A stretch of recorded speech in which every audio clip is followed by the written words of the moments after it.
A paz do Senhor, seja bem-vindo a mais uma aula aqui do EBD em Foco. Eu me chamo Herberson e nesta aula eu vou ministrar a lição número 10, que tem como título Espírito Santo, o Capacitador.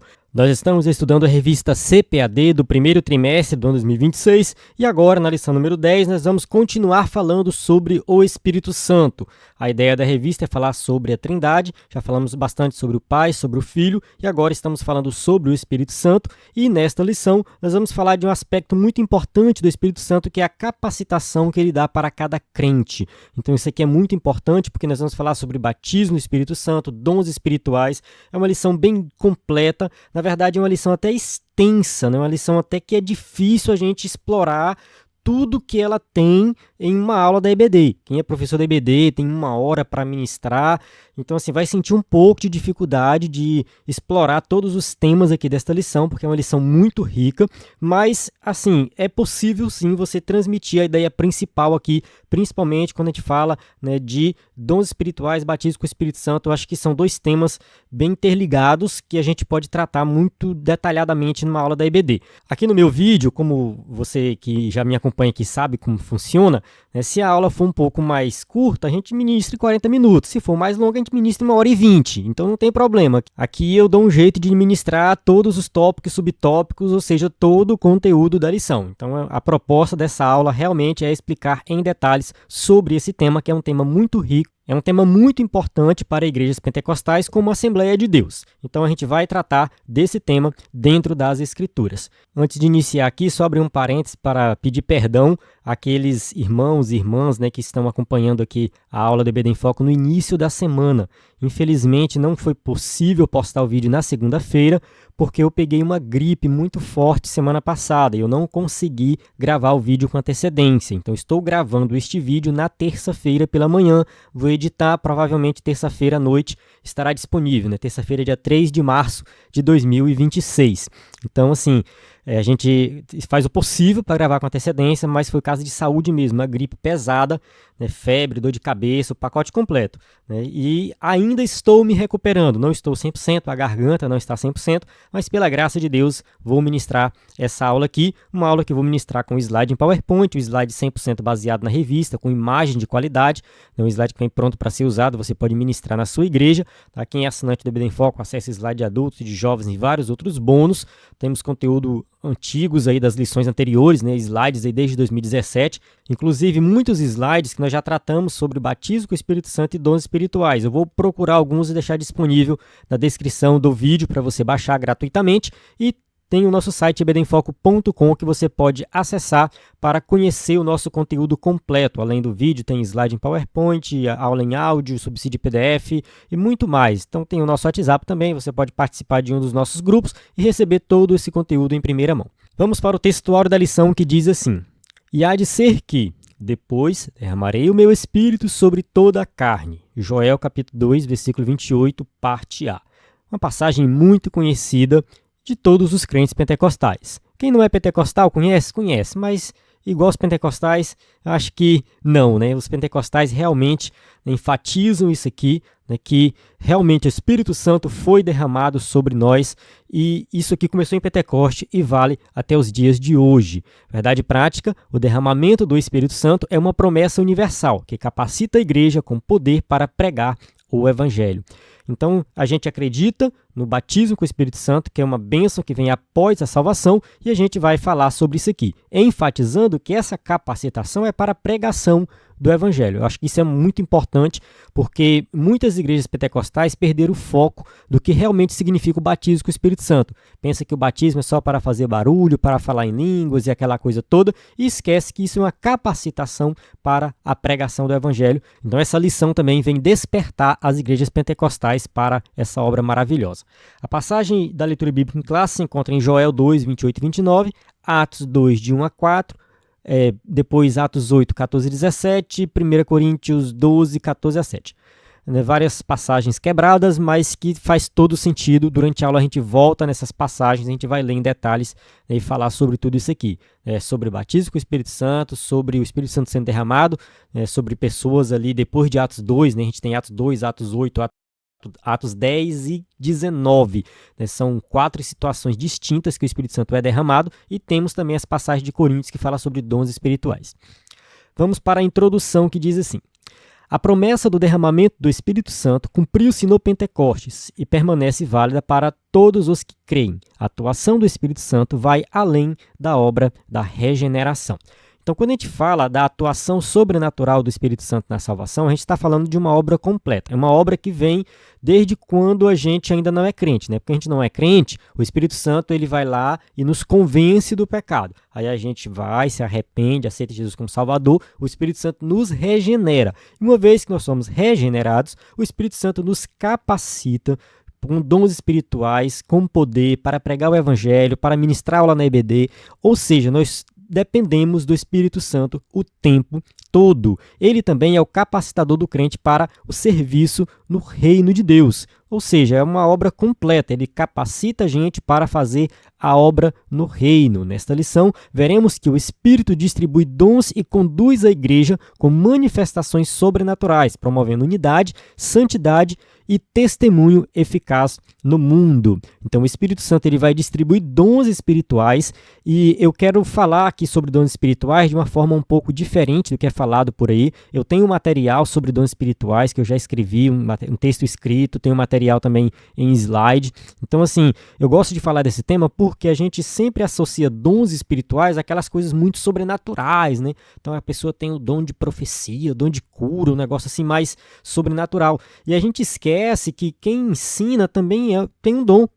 É um dom espiritual. Quem visita, quem vai na casa dos doentes, visitar os doentes, orar pelos doentes, também tem o dom, né, de visitar, tem o dom de realmente ali estar ajudando as pessoas. Então a gente tem que entender que a Bíblia fala de dons de uma forma muito mais plena, mais completa, né, e eu gosto de apresentar isso nas aulas da EBD porque realmente desperta todos, né, para buscar os dons espirituais. Né, não se prender só àqueles 9 dons que estão ali, acho que em 1 Coríntios capítulo 12, né? Vai muito além daquilo. A Bíblia tem outras passagens sobre dons e a gente precisa falar de todas elas, não ficar preso só a uma passagem. Tópico 1, a promessa do derramamento do Espírito. 1.1, uma promessa de abrangência universal. Na antiga aliança, o Espírito atuava de modo pontual sobre pessoas específicas e para tarefas determinadas. Aqui a gente tem algumas passagens, 1 Samuel 19:20, Ezequiel 37:1. Né? A passagem de Samuel fala aqui dos mensageiros de Saul. Né? Então enviou Saul mensageiros para trazerem a Davi, os quais viram uma congregação de profetas profetizando, onde estava Samuel que presidia sobre eles. E o Espírito de Deus veio sobre os mensageiros de Saul, e também eles profetizaram. Tá? Então aqui é uma passagem ali que pessoas que ainda não eram profetas, não profetizavam, né? E o Espírito de Deus foi sobre eles, e eles começaram a profetizar. E aqui em Ezequiel 37:1, uma passagem também muito conhecida, né? Veio sobre mim a mão do Senhor, e ele me fez sair no Espírito do Senhor, e me pôs no meio de um vale que estava cheio de ossos, que ele profetiza para os ossos secos e tudo mais. Aqui são 2 passagens que falam de profecia, mas quando a gente lê com cuidado o Antigo Testamento, a gente observa que quase tudo que acontecia ali era uma capacitação do Espírito Santo. Então a gente olha, por exemplo, para Sansão. Sansão ele tinha força porque o Espírito Santo dava força para ele. A gente olha lá para os construtores do tabernáculo. Lá o Espírito Santo capacitou as pessoas para trabalhar com metal, né? Ou seja, fundir o metal, montar, né, as coisas ali do tabernáculo. Né? Outros foram capacitados para trabalhar como artesãos, para, enfim, né, tecer os panos e tudo mais. Então, assim, o Espírito Santo capacitava as pessoas para obras específicas, e isso acontecia o tempo todo ali no Antigo Testamento, né? Então, assim, todos que faziam algo para Deus no Antigo Testamento faziam sob o poder do Espírito Santo. Porém, cerca de 800 anos antes de Cristo, Joel profetizou uma nova dispensação. Joel capítulo 2, versículo 28, parte A, e há de ser que depois derramarei o meu Espírito sobre toda a carne. Então, a promessa que tem no Antigo Testamento é que o Espírito Santo não vai ser mais derramado de forma pontual, mas ele vai ser liberado para todos, para quem quiser. Então, todos aqueles que querem ser cheios do Espírito Santo podem buscar mais do Espírito Santo. Então, essa é a promessa que tem no Antigo Testamento. Então, assim, Diferente da antiga aliança, na nova aliança o Espírito Santo está disponível para todos. Na nova aliança, essa promessa foi registrada em todos os evangelhos. Então a gente vê Mateus, Marcos, Lucas, João. Então Mateus capítulo 3, versículo 11, e eu, em verdade, vos batizo com água para o arrependimento, mas aquele que vem após mim é mais poderoso do que eu, cujas sandálias não sou digno de levar, ele vos batizará com o Espírito Santo e com fogo. Então aqui a gente observa uma promessa, né, que é reforçada por João Batista. João Batista está vivendo ali ainda no tempo do Antigo Testamento, mas está nessa fase de transição para o Novo Testamento, e ele reforça essa promessa que já era conhecida na Antiga Aliança. E agora ele vai dizer, olha, eu batizo com água, mas aquele que vem após mim, ele vos batizará com o Espírito Santo. Então é um batismo muito superior, é algo muito mais profundo, vocês serão imersos no Espírito Santo. E continuando aqui na lição, na profecia, a expressão sobre toda a carne aponta para a abrangência universal do Espírito, não a todos de modo indiscriminado, mas a todos que invocam o nome do Senhor. Isso aqui é muito importante destacar. Quando ele diz que o Espírito será derramado sobre toda a carne, não significa que vai ser derramado sobre todo de forma indiscriminada, ou seja, qualquer pessoa, qualquer um vai receber o Espírito Santo. Não é assim. Dentro do contexto aqui de Joel, né, Joel 2,32, ele diz assim, ó, e há de ser que todo aquele que invocar o nome do Senhor será salvo, porque no Monte Sião e em Jerusalém haverá livramento, assim como disse o Senhor, e entre os sobreviventes, aqueles que o Senhor chamar. Então, assim, observe que o Espírito vai ser derramado sobre todos aqueles que invocaram o nome do Senhor. Então, todos aqueles que servirem ao Senhor, esses sim, né, vão receber o Espírito Santo. Essa linguagem quebra paradigmas e, assim, a ação do Espírito ultrapassa fronteiras e alcança jovens e velhos, homens e mulheres, livres e servos. Então não importa quem você seja, não importa a sua situação, o Espírito Santo vai ser derramado sobre você e você terá poder do alto. Joel 2, de 28 a 29, e há de ser que depois derramarei o meu Espírito sobre toda a carne, vossos filhos e vossas filhas profetizarão, os vossos velhos terão sonhos, os vossos jovens terão visões, e também sobre os servos e sobre as servas, naqueles dias derramarei o meu Espírito. Então observe que o Espírito Santo vai ser derramado sobre todos aqueles que servirem a Deus, todos aqueles que invocarem o nome do Senhor. E não importa se é jovem, se é velho, enfim, não interessa, se é patrão, se é empregado, né, como naquela época se era servo, se era senhor, isso não importa. O Espírito Santo é para todos e não vai fazer acepção de pessoas. Tópico 1.2, uma promessa com ação sobrenatural. O derramamento do Espírito vem acompanhado de manifestações visíveis e sobrenaturais. Como a gente já leu do Joel 2,28, parte B, vossos filhos e vossas filhas profetizarão, os vossos velhos terão sonhos, os vossos jovens terão visões. Então, observe que aqui está falando de algo sobrenatural que vai acontecer. Então, as profecias, sonhos, visões revelam a atuação do Deus vivo entre o seu povo. Significa que Deus está se revelando para o seu povo, Deus está mostrando coisas sobrenaturais para o seu povo que, de forma natural, nós não conseguiríamos enxergar.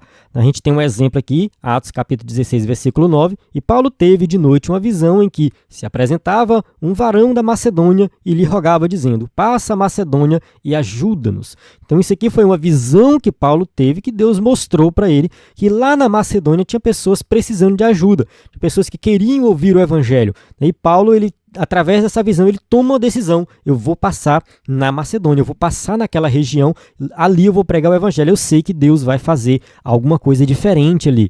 Então isso aqui é um exemplo de visão.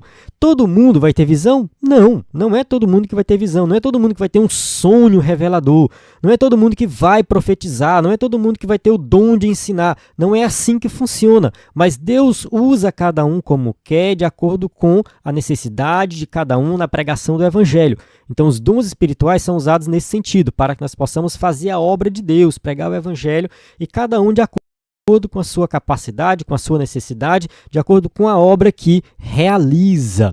São experiências extraordinárias que servem de edificação espiritual. Elas indicam que a vida cheia do Espírito é ativa, dinâmica e sensível à voz de Deus. 1 Coríntios capítulo 14, versículo 26, que fareis, pois, irmãos, quando vos ajuntais, cada um de vós tem salmo, tem doutrina, tem revelação, tem língua, tem interpretação, faça-se tudo para a edificação. Tá? Romanos capítulo 8, versículo 14, porque todos os que são guiados pelo Espírito de Deus, esses são filhos de Deus.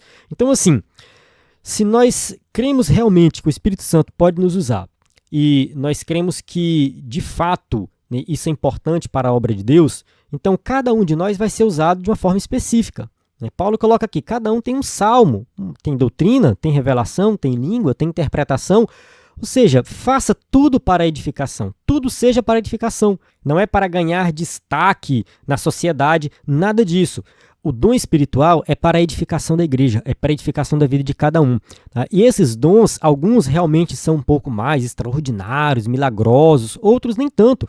Outros são mais assim, invisíveis, vamos dizer, aos olhos humanos. Né? A gente não consegue perceber que aquilo é um dom espiritual, mas é. Tá? Dons espirituais envolvem muita coisa, além de profecia, línguas, né? Como eu já comentei no início da aula. Né? Se você ensina, Deus vai te capacitar para você ensinar melhor, isso é um dom espiritual. Tá? Se você visita, Deus vai te capacitar para visitar melhor. Não é todo mundo que tem disposição para visitar, para ir na casa do doente, para ir no hospital e às vezes no presídio. Não é todo mundo que tem. São pessoas que recebem esse dom e ela vai ser capacitada pelo Espírito Santo para exercer esse dom. Então, assim, não fique preso à questão de dom espiritual como se fosse só coisas muito extraordinárias. Ah, porque eu tenho que orar pelo doente, o doente ficar curado. Não, irmão, só o fato de você ter coragem de orar por um doente, isso já é uma capacitação que o Espírito Santo te deu. Você vai lá e vai orar. Se Deus for curar ou não, isso é outra história. O importante é que você teve a coragem de orar. E às vezes aquela pessoa que está doente ali, ela está precisando de uma oração, está precisando de uma visita, está precisando de alguém para conversar com ela, entende? Não necessariamente a cura. É claro, se ter a cura ali é muito bom, mas às vezes não tem a cura, mas o fato de você visitar, orar, cantar um hino com aquela pessoa já é algo maravilhoso. E isso é algo que Deus te capacita para fazer. Então, use os dons espirituais, busque os dons espirituais, busque mais sobre isso. Eu vou deixar um material para você ler aí e entender um pouco mais sobre dons espirituais. Eu acho que isso ajuda muito, tá? Não fique esperando, eu tenho que ser batizado com o Espírito Santo para exercer um dom espiritual. Não espere isso. Tá? Não existe uma resposta bíblica para isso. Alguém pode chegar e falar, não, você só vai ter dons espirituais se você for batizado com o Espírito Santo. Mas isso não está escrito na Bíblia. Não temos uma resposta para isso. Então, busque os dons espirituais, busque o batismo com o Espírito Santo, mas não precise atrelar uma coisa à outra. Você não precisa ficar de braços cruzados esperando acontecer algo sobrenatural para você fazer a obra de Deus. Faça a obra de Deus agora mesmo que Deus vai te capacitar. Onde o Espírito Santo é bem-vindo, o agir de Deus se manifesta com propósito e poder. 2 Coríntios capítulo 3, versículo 17. Ora, o Senhor é o Espírito, e onde está o Espírito do Senhor, aí há liberdade. Então, assim, o Espírito Santo ele vai agir com liberdade, né, ele vai agir, né, de forma transformadora, de tal forma que ali é para a edificação da igreja. A gente não vai confundir aqui liberdade com algumas coisas que acontecem por aí, que é totalmente fora da Bíblia, né? Antibíblico. Não, preste atenção no que a Bíblia está dizendo. O Espírito Santo está presente ali, a liberdade, Deus vai agir, mas com propósito de edificação, com propósito de arrependimento, com propósito de salvar a alma, com propósito de curar. É nesse sentido, coisas boas, não coisas ruins, coisas que vão prejudicar os outros. Todo crente deve cultivar uma vida de comunhão e santidade, a fim de ser um canal sensível para manifestações dos dons do Espírito. Então, o escritor da revista concorda com o que eu disse agora há pouco. Todo crente deve cultivar uma vida, né, de comunhão e santidade, ou seja, de tal forma que ele seja usado com dons espirituais. Dons espirituais é para todos, não é só para um grupo específico, não é só para meia dúzia de pessoas. Não, dons espirituais, né, são coisas que servem para todos os crentes, todos os crentes. Resolvi abrir aqui um material que eu tenho sobre dons espirituais, material em PDF. Tá? Eu vou passar aqui rapidinho e vou direto para a tabela, tá? Que tem aqui algumas passagens bíblicas que falam sobre dons, que tem a lista de dons. Então a gente vai aqui para Romanos capítulo 12, versículos 6 a 8. Profecia, ministrar, ensinar, exortar, repartir, presidir, exercer misericórdia. O que é presidir? Muito provavelmente que presidir é liderar. Então, se você lidera na sua igreja, algum grupo, você deve buscar esse dom de liderar. Repartir. O que é dom de repartir? A Bíblia não dá muitos detalhes, mas provavelmente aqui é aquela pessoa, né, que gosta de ajudar o próximo, que ali na igreja ela trabalha naquela parte de assistência social. né? Então, assim, a pessoa que quer repartir, que realmente quer ajudar os necessitados. Então, assim, a gente tem vários dons que fogem daquela lista padrão, né? Qual é a lista padrão? Essa aqui, 1 Coríntios capítulo 12, versículo 8 a 10. É palavra de sabedoria, palavra da ciência, fé, cura, operação de maravilhas, profecia, discernimento de espírito, variedade de línguas, interpretação de línguas. Então tem gente que fica preso nesses 9 dons aqui e acha que só tem esses. Mas olha só as outras listas de dons, tá? Mais uma lista aqui de Coríntios. Dentro do próprio contexto de Coríntios. Apóstolos, profetas, doutores, milagres, curas, socorros, governos e variedade de línguas. O que é governo? Muito provavelmente a mesma coisa que presidir, né? Que é governar, que é liderar, né? Aqui em Efésios 4:11, apóstolos, profetas, evangelistas, pastores e mestres. 1 Pedro 4, de 10 a 11, servir, falar, será que falar aqui é mesmo que profecia? Então, assim, dom de servir, o que é dom de servir? Entende? Aquela pessoa que está sempre disposta a servir na igreja, de ajudar, de trabalhar. Então, eu penso que vai muito além disso. Eu até coloquei aqui, ó, os escritores bíblicos não têm a intenção de fazer uma lista fechada de todos os dons existentes. Eles listam ações, talentos e atividades importantes na igreja que são dadas e direcionadas pelo Espírito Santo. Então, assim, aqui não tem, por exemplo, dom de cantar. E todo mundo acredita que o louvor na igreja é importante, que tem pessoas que têm o dom de cantar. Então, a gente precisa compreender, né, que não devemos ficar presos a essas listas. Várias atividades realizadas na igreja que o Espírito Santo pode te capacitar para você fazer melhor, isso é um dom espiritual. Aqui mais embaixo eu explico sobre isso, né? Então, assim, a gente às vezes quer fazer a diferença entre dom e talento, dá para fazer, né? Porque eu tenho o talento natural, a pessoa já tem aquele talento natural, mas Deus pode capacitar aquele talento para ser usado na igreja, para a edificação da igreja. Isso se torna um dom espiritual. Tá? Essa visão não é uma visão exclusivamente minha, eu tirei de alguns livros de teologia, mas eu recomendo você dar uma lida nesse material, vai ajudar bastante a entender sobre dons espirituais. Voltando aqui para a aula, vamos continuar para o tópico 1.3. Uma promessa para os últimos dias. A palavra profética aponta para um tempo específico. Naqueles dias, derramarei o meu espírito. Joel 2,29, parte B. Quais são esses dias? Que dia é esse, né?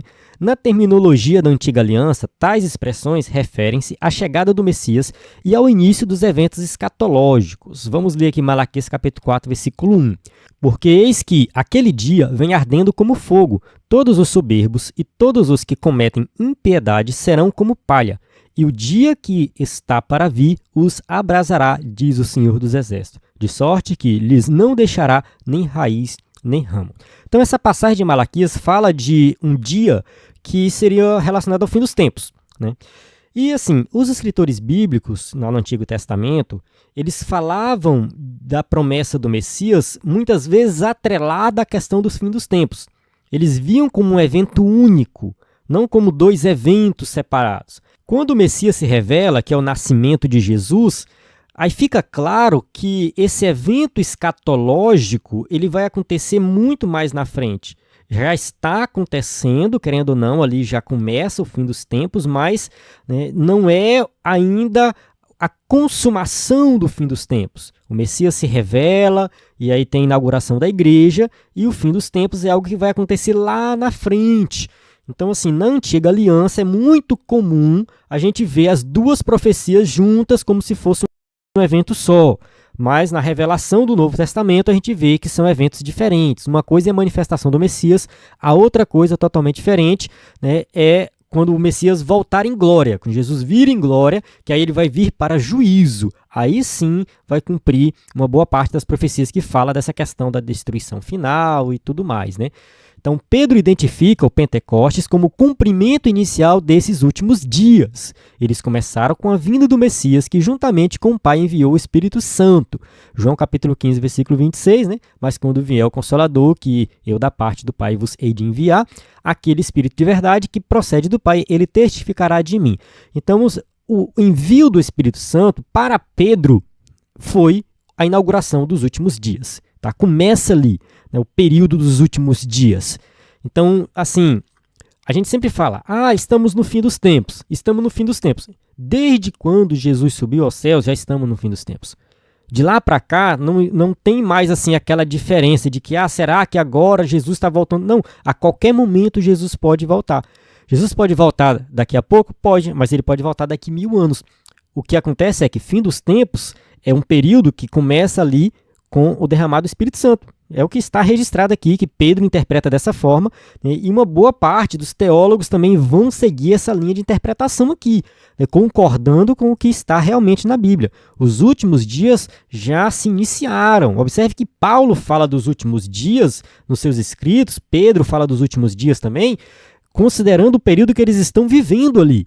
Então, assim, eles já estavam vivendo os últimos dias. Então, a descida do Espírito Santo inaugurou a igreja e prossegue sua atuação contínua na vida do crente até o arrebatamento dos salvos.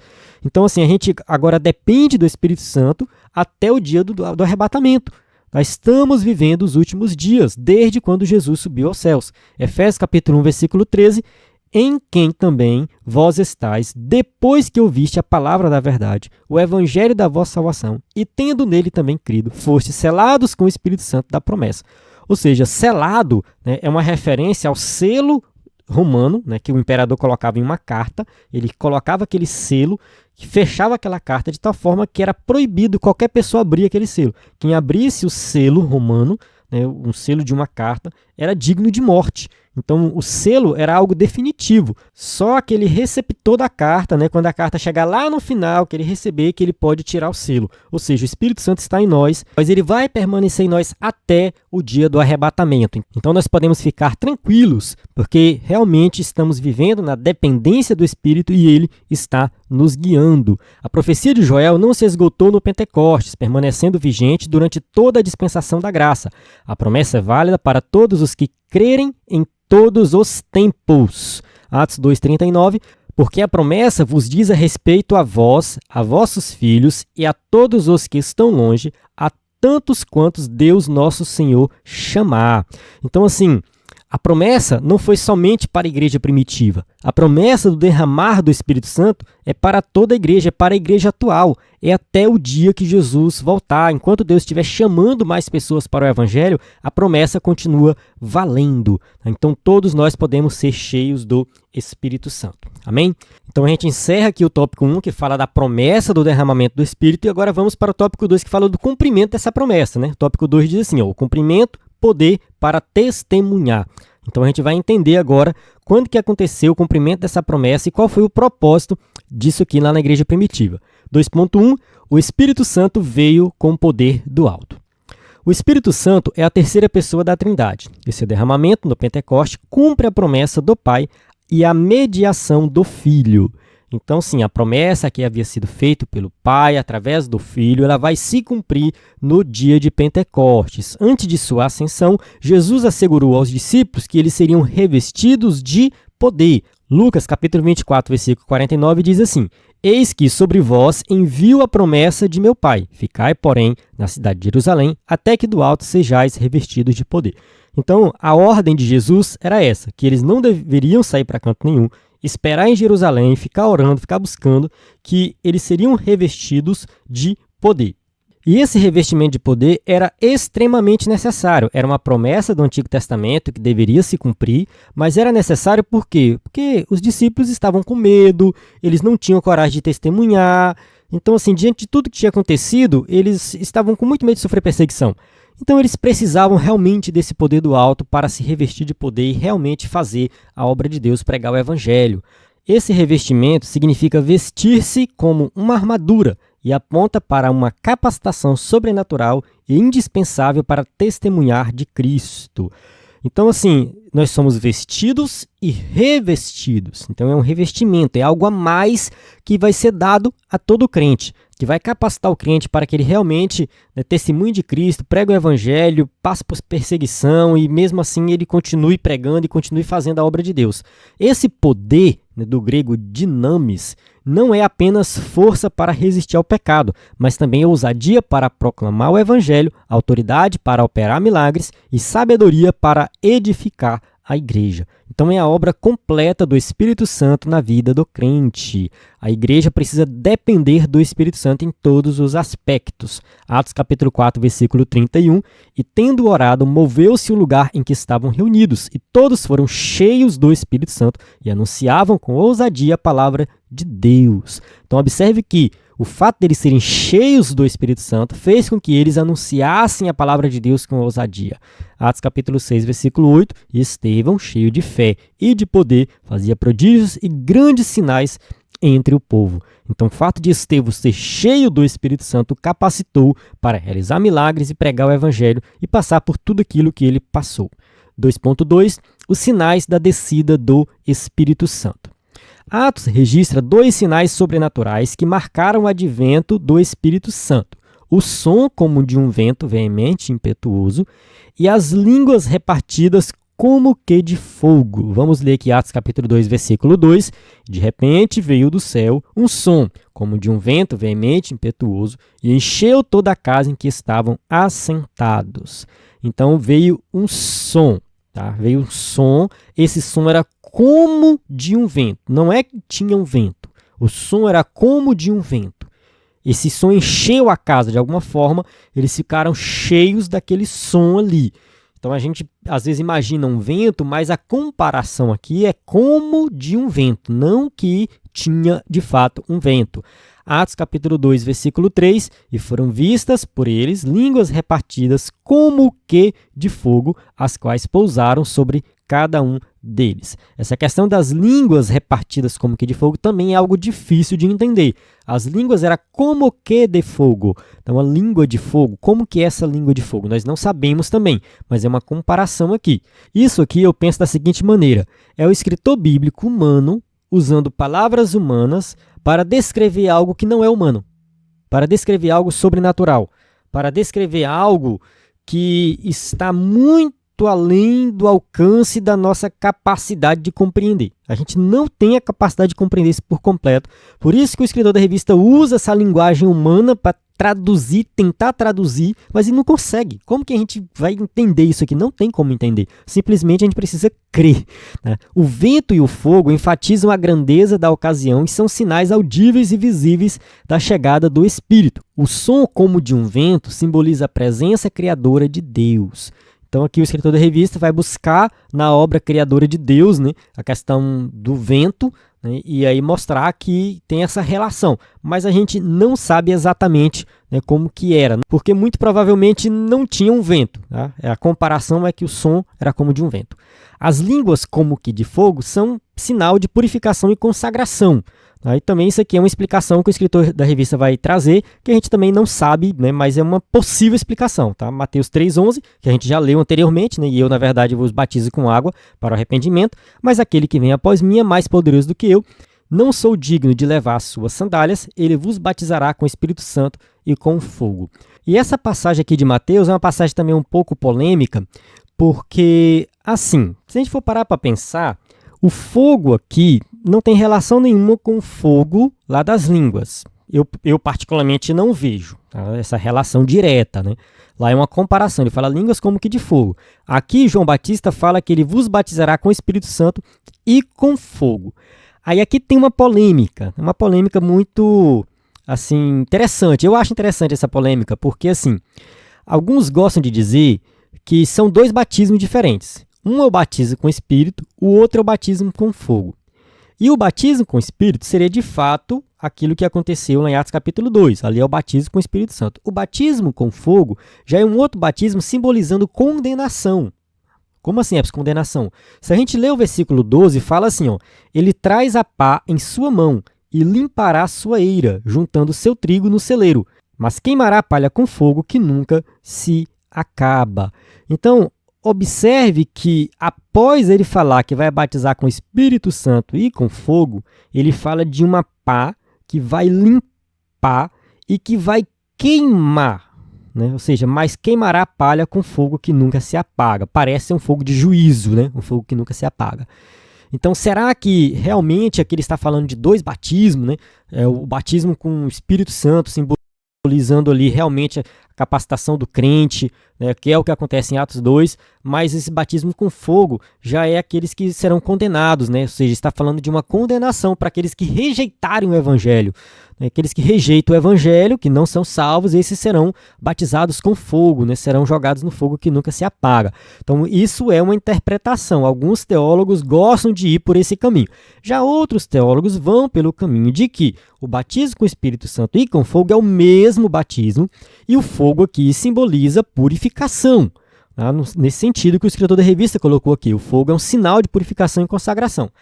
E, assim, para que não fique somente entre os pentecostais aqui o debate, né, o pastor Hernandes Dias Lopes, que não é pentecostal, ele interpreta o fogo aqui como um fogo de purificação, né? Como ele coloca espírito e fogo como sendo o mesmo batismo. Tá? O pastor Hernandes Dias Lopes ele vai puxar por esse lado aí, de que realmente, né, é o mesmo batismo, mas é uma purificação. Eu não vou tomar partido aqui nessa interpretação, né, qual das duas é a mais correta, realmente eu vejo coerência nas duas, mas eu gosto muito da ideia que realmente no batismo com o Espírito Santo nós somos também purificados. No batismo com o Espírito Santo nós somos também renovados, enfim, né, tem uma limpeza, querendo ou não, dentro de nós, e isso, né, traz algo vivo, né, a ideia do fogo, de nos deixar mais vivos e fazer a obra. Eu acho que isso também... Isso me atrai um pouco para essa interpretação relacionada à purificação. Mas vamos lá. Esses sinais particulares não se repetiram posteriormente nos batismos do Espírito Santo subsequentes, pois se tratava de um evento solene e único. Então, observe que o derramado do Espírito Santo, de forma sobrenatural, acontece em Atos capítulo 2, Atos 8, 10 e 19. Tá? São 4 ocasiões diferentes.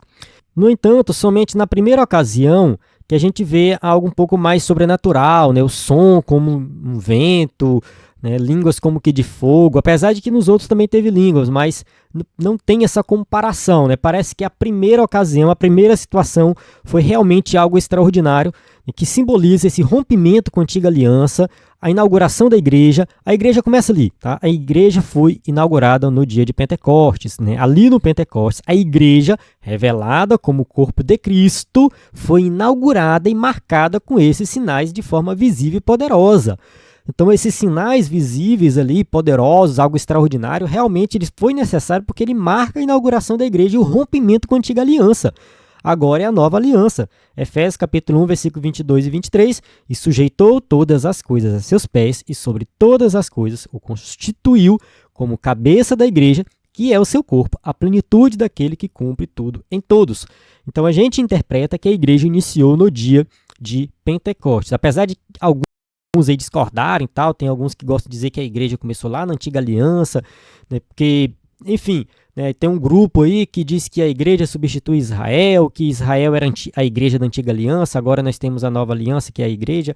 Enfim, tem uma confusão sobre isso, que eu não vou entrar em detalhes aqui também, mas a gente faz essa distinção de igreja e Israel. Tá? Deus tratou com Israel na antiga aliança, Deus trata com a igreja atualmente, e Deus tem promessas para Israel no futuro escatológico, entendendo que atualmente Israel, o povo de Israel, é como qualquer pessoa que, se quiser ser salvo, precisa aceitar Jesus como Salvador. Tá? O povo de Israel não é salvo automaticamente. Deus não aprova tudo que Israel faz, como alguns pensam por aí. Não é assim que funciona. Deus tratou com Israel na antiga aliança, Deus vai tratar com Israel lá no futuro escatológico, mas no momento, qualquer um de Israel, qualquer judeu que quiser ser salvo, ele precisa aceitar Jesus como Salvador e pertencer à igreja. Nós estamos na dispensação da igreja, então para ser salvo tem que fazer parte da igreja. Deus não trata com Israel separado da igreja atualmente, como alguns gostam de pensar. Nós não temos base bíblica para isso. E olha que eu defendo, né, que realmente Deus ainda tem algo a tratar com Israel, mas isso não é agora, é no futuro escatológico. Tópico 2.3, a evidência do revestimento de poder. O revestimento de poder veio com um sinal específico, falar em outras línguas. Então aqui é uma evidência que está presente nas 4 situações em que o Espírito Santo foi derramado ali de forma sobrenatural em Atos dos Apóstolos. Em Atos, o falar em línguas está explícito em 3 registros e implícito em outras 2 ocasiões. Tá? Então aqui eu citei 4, né? O escritor da revista coloca 5, mas é porque ele cita a passagem de Atos 9, 17 e 18, que é quando Ananias se encontra com Saulo.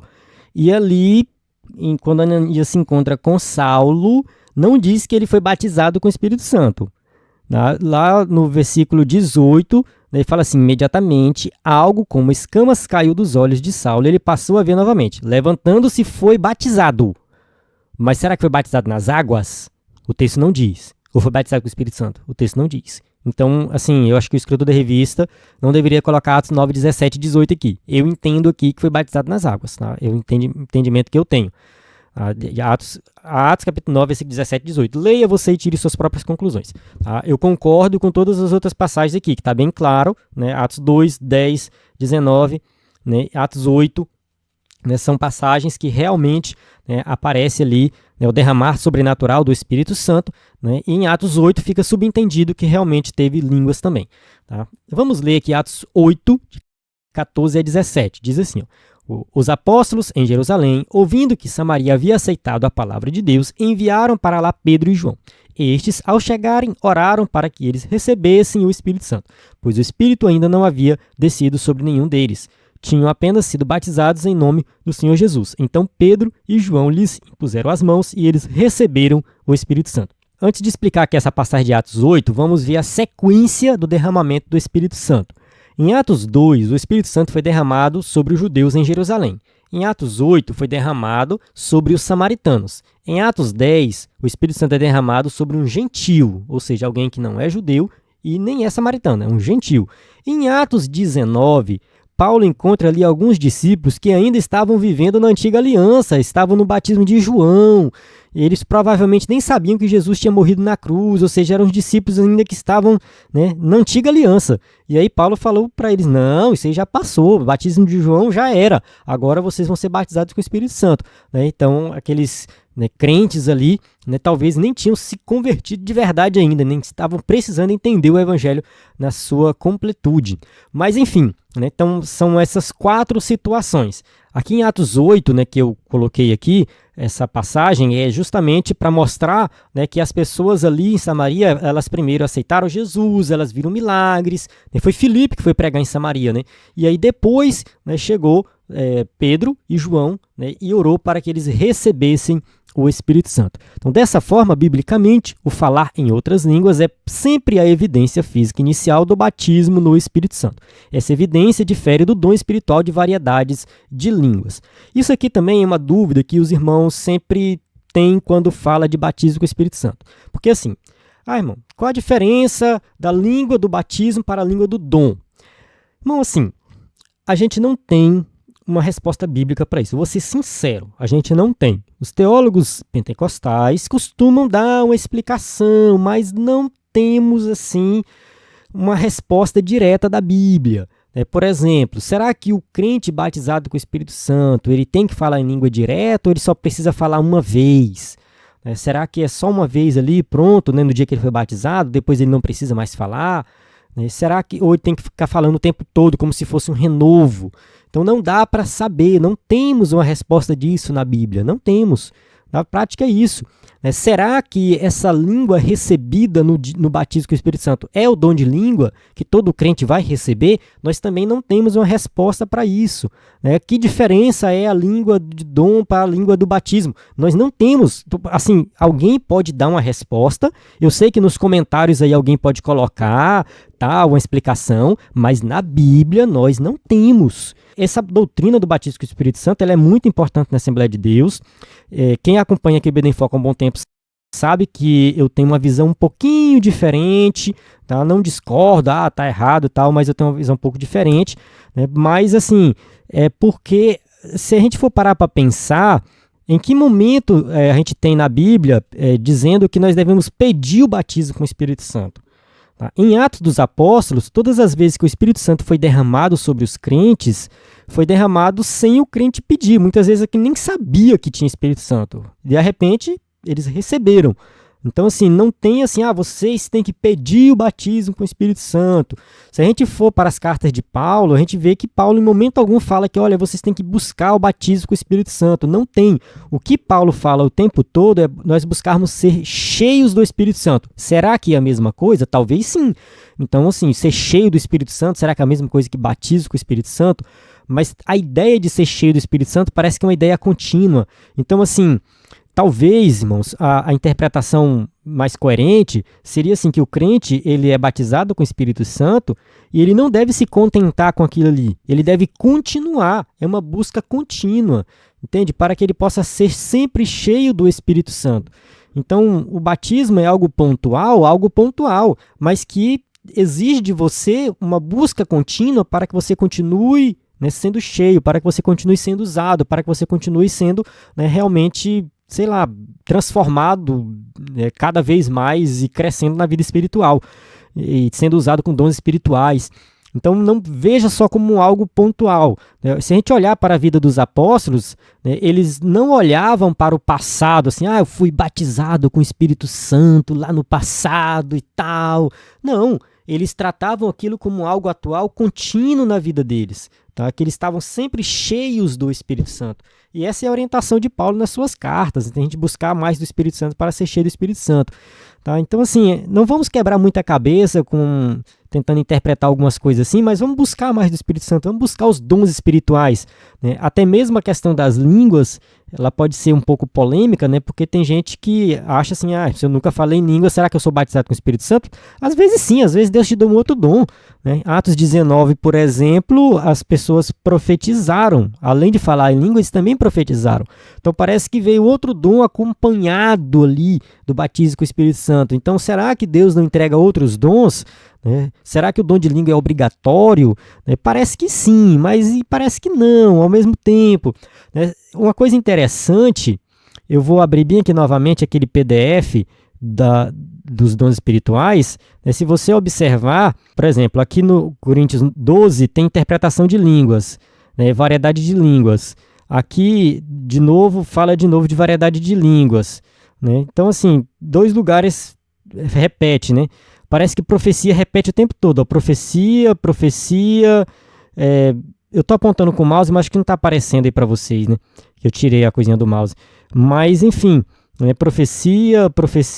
Parece que o dom de profecia ele se repete com mais frequência do que de variedade de língua.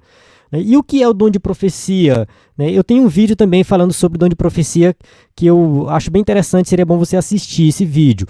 Então são coisas que a gente não vai ter um entendimento completo na Bíblia e que no final das contas eu recomendo simplesmente creia, busque que Deus vai te dar. Tá?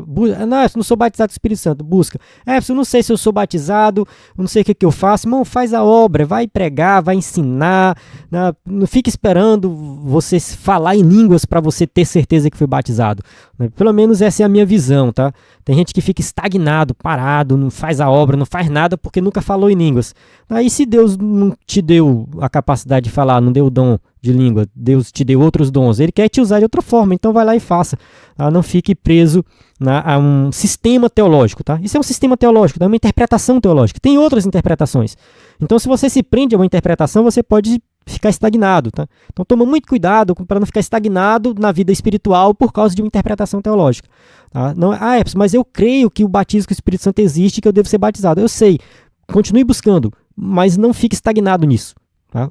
Evolua na vida espiritual, busque outras coisas, acredite que Deus pode te usar de várias formas diferentes. Amém? Continuando aqui, este último dom requer interpretação para a edificação da igreja, porém o falar em línguas, como batismo ou renovação, não requer interpretação. Então aqui a questão da interpretação das línguas, que é um outro dom, eu não vou entrar em detalhes aqui. Então, na experiência da salvação em Cristo, todo crente é selado com o Espírito. Porém, no batismo, no Espírito Santo, todo crente é revestido de poder. Então, Efésios capítulo 1, versículo 13 e 14, em quem também vós estáis depois de ouvistes a palavra da verdade, o evangelho da nossa salvação. E tendo nele também crido, fostes selados com o Espírito Santo para a promessa, o qual é o penhor da nossa herança para a redenção da possessão adquirida para louvor da sua glória. Então, o selo do Espírito Santo é algo que está em nós. Todo crente salvo é selado com o Espírito Santo, e o revestimento de poder, batismo com o Espírito Santo, é algo a mais, é algo além. Então a gente deve olhar, por exemplo, para os crentes tradicionais, aqueles crentes que não são pentecostais, e falar assim, eles também têm o Espírito Santo. Eles também são cheios do Espírito Santo. Deus também está na vida deles, está usando eles. Não é só os pentecostais que têm o Espírito Santo, não. Todo crente de verdade, seja na igreja tradicional, seja na igreja pentecostal, tem o Espírito Santo. Amém? Vamos para o tópico 3, a continuidade do derramamento do Espírito. 3.1, a extensão da promessa do Espírito. Pedro exorta seus ouvintes ao arrependimento, ao batismo nas águas e lhes assegura: recebereis o dom do Espírito Santo. Essa frase precisa ser entendida à luz do seu contexto, né? Que dom é esse? Né? Qual o dom que Pedro está falando? O dom do Espírito refere-se ao cumprimento, à profecia de Joel e à promessa de Jesus a respeito do revestimento de poder. Então, assim, a profecia de Joel e o que Jesus prometeu, que nós seríamos revestidos de poder, isso aqui é o dom do Espírito Santo. Esse dom não ficou restrito ao Pentecostes, mas é estendido aos crentes de todas as épocas, a vós, a vossos filhos e a todos os que estão longe. Atos capítulo 2, versículo 39. Então Pedro deixou bem claro que a promessa não é somente para eles ali. Não é só nós que vamos nos beneficiar dessa promessa, que é para todos nós, para todas as nossas futuras gerações, né? Então, na casa de Cornélio, a regeneração ocorreu pela fé em Cristo e o batismo no Espírito Santo precedeu o batismo nas águas. Essa situação aqui na casa de Cornélio é bem interessante, porque, de fato, Pedro foi pregar para gentios, pessoas que não eram judeus, que ainda não conheciam o Evangelho. Pedro chegou lá, pregou para eles, e antes deles serem batizados nas águas, eles foram cheios do Espírito Santo. Vamos ler aqui Atos capítulo 10, versículo 44 a 46. E dizendo Pedro ainda estas palavras, caiu o Espírito Santo sobre todos os que ouviam a palavra, e os fiéis que eram da circuncisão, todos quantos tinham vindo com Pedro, maravilharam-se de que o dom do Espírito Santo se derramasse também sobre os gentios, porque os ouviam falar línguas e magnificar a Deus. Então, mais uma vez, a gente vê a presença de línguas e, mais uma vez, aqui a gente vê o Espírito Santo sendo derramado de forma sobrenatural em pessoas que ainda não haviam sido batizadas nas águas. Então, isso aqui também tira dúvida de muita gente. Ah, eu não fui batizado nas águas, será que eu posso ser batizado do Espírito Santo? Pode, né? Porque, assim, não chegou um batismo na sua igreja, não chegou o momento lá de batizar ainda, mas se você é salvo em Cristo Jesus, né, a salvação é algo que acontece no nosso coração, é pela fé.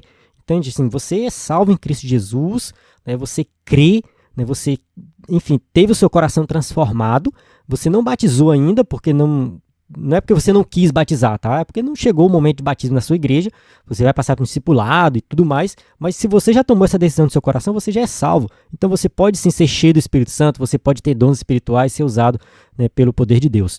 Em Samaria e Éfeso foi derramado após a conversão. Esse revestimento de poder é algo distinto do novo nascimento.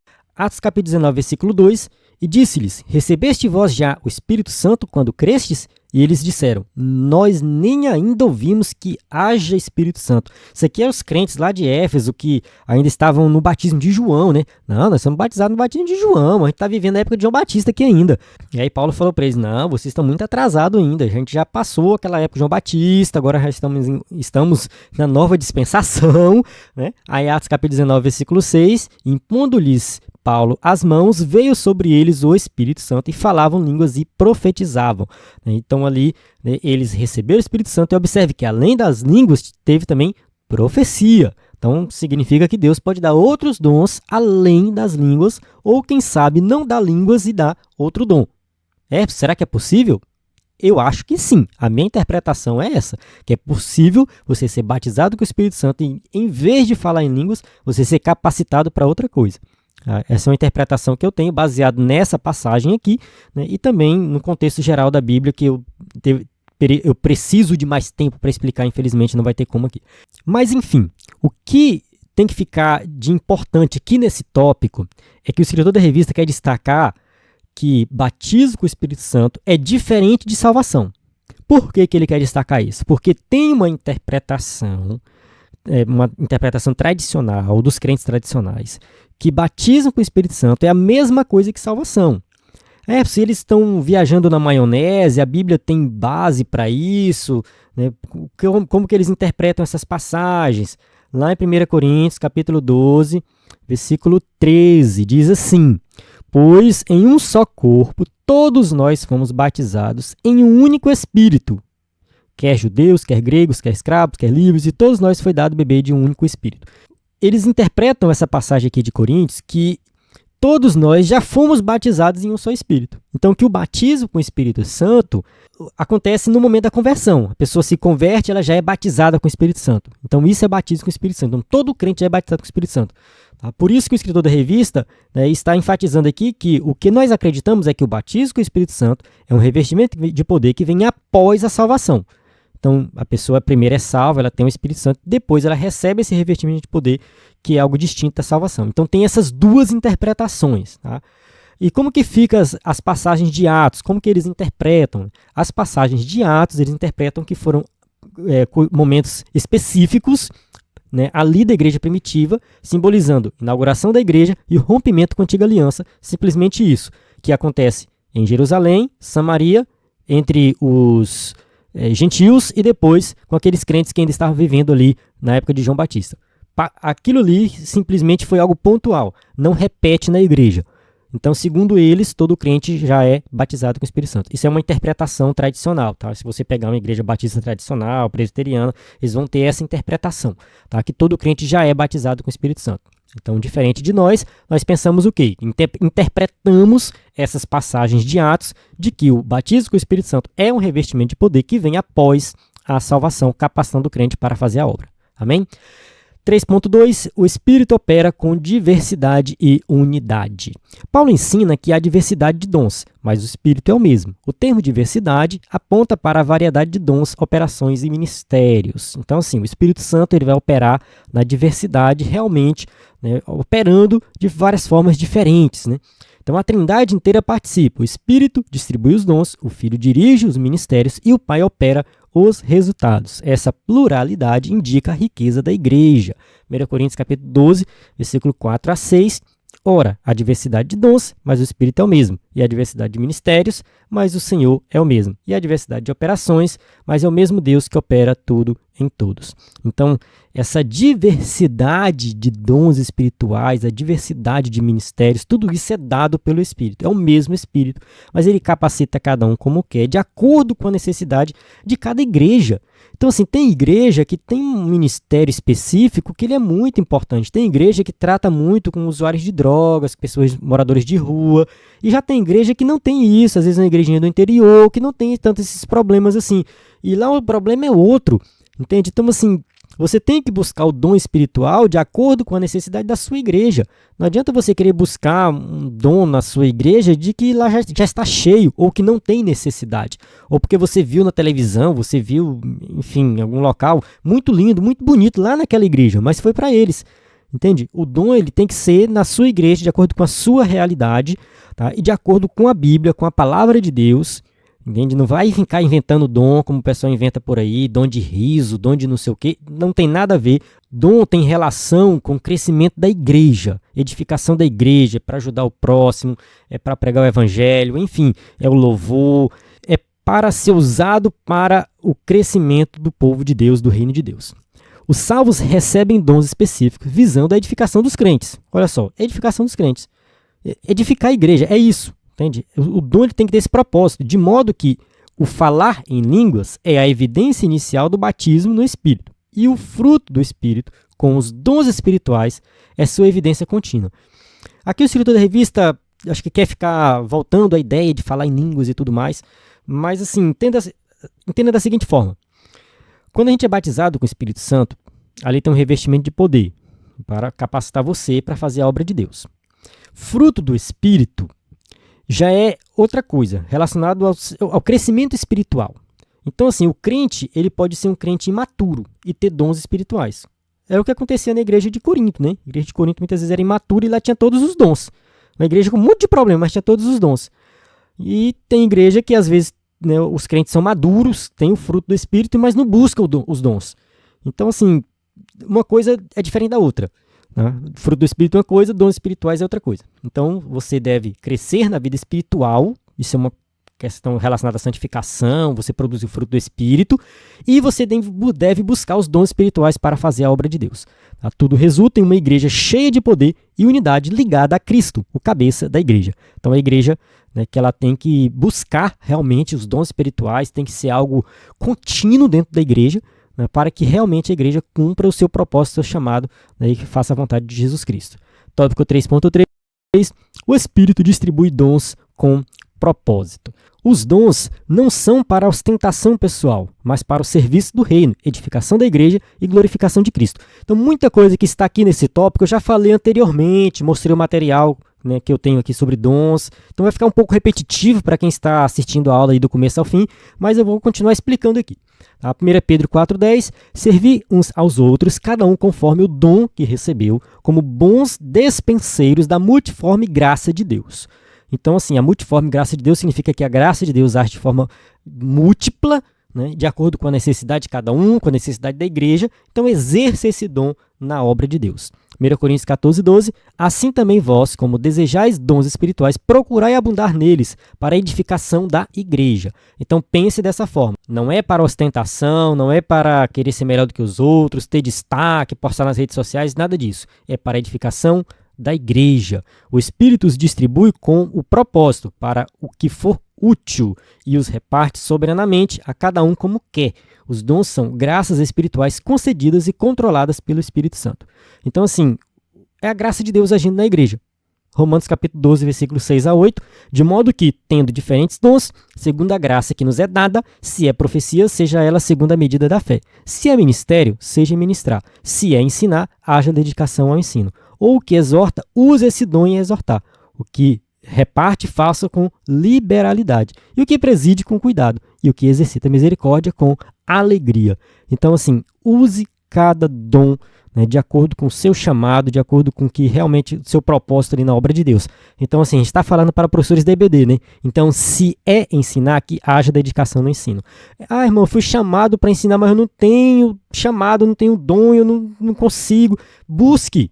Se Deus te colocou nessa obra, busque, se capacite. O Espírito Santo vai te capacitar e vai te dar o dom de ensinar. Se você tem esse chamado aí na sua igreja, né, que realmente entenda isso como um chamado divino, um chamado de Deus para a sua vida. A finalidade específica dos dons nos protege de 2 perigos espirituais. Vamos lá, quais são esses perigos? Primeiro, a soberba, que transforma o dom em motivo de vanglória. Então, Filipenses 2,3, nada façam por ambição egoísta ou por vaidade, mas humildemente considerem os outros superiores a vocês mesmos. Então, observe que aqui a orientação é essa, né? Jamais faça qualquer coisa por ambição egoísta, mas que é para servir, é com humildade. Então, use o dom nesse sentido, né? E a negligência, que enterra o dom e impede o uso, né? Aqui ele cita Mateus 25, né? E atemorizado, escondi na terra o teu talento, né? Aqui tens o que é teu. Eu não gosto, em hipótese alguma, do uso da parábola dos talentos para falar de dons. Não faz sentido e é uma interpretação errada. Eu digo isso, né, que eu gosto de trazer a responsabilidade para mim. Mas se você pegar os livros de interpretação de parábolas, livros realmente teologicamente corretos, você vai ver que não faz o menor sentido. Sabe por que não faz sentido? Porque a palavra talento aqui nessa parábola é relacionada à quantidade de dinheiro. Não é talento de dom, não é. É uma quantidade de dinheiro, então está errado, entende? Essa parábola não tem nada a ver com talento, com dom, não tem nada a ver. Não tem nada a ver. Realmente, a verdade que o escritor da revista colocou ali é uma verdade teológica, né? Negligenciar o dom, não usar o dom, realmente é um problema. Mas essa parábola não serve para explicar isso. Devido ao tempo também não consigo. Vou ver se eu encontro um material aqui e deixo disponível para você dar uma lida. Mas não use essa parábola para explicar sobre dons espirituais, né? Não use, não faz o menor sentido. Portanto, cada crente é chamado a exercitar o dom que recebeu com humildade e disponibilidade para servir com amor, zelo e temor ao Senhor. Amém? Você que vai ministrar essa aula, depois dê uma lida em Romanos 12:3, Colossenses 3:23 e 24, né, e faça essa aplicação na sua vida, né? Exerça o dom com humildade e responsabilidade para servir na sua igreja. Amém? Chegamos na conclusão da aula, que diz assim: o Espírito Santo é o capacitador divino prometido aos que creem. Ele atua em cada geração com poder, dons espirituais e direção. Desde o Pentecoste, sua presença é real e contínua. O crente pentecostal vive não apenas no Espírito, mas pelo Espírito, como testemunha viva do poder de Deus no mundo. Portanto, cada cristão regenerado é chamado a viver na plenitude do Espírito.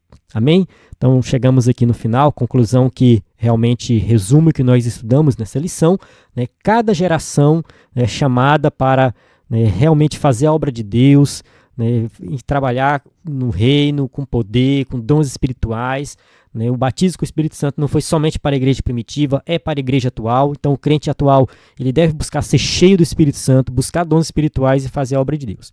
Amém? Eu encerro aqui a aula. Tem aqui as perguntas para quem vai usar o slide na igreja. E mais uma vez reforçando o nosso site, ebdenfoco.com, o nosso WhatsApp. Sempre dê uma olhada na descrição do vídeo. Muito material que eu prometi aqui, eu vou deixar na descrição, vou enviar nos grupos. Então você pode acessar e, enfim, estudar de forma mais profunda. Então na plataforma EBD em Foco você tem tudo o que precisa para ministrar uma aula de excelência na EBD. A paz do Senhor, até a próxima aula.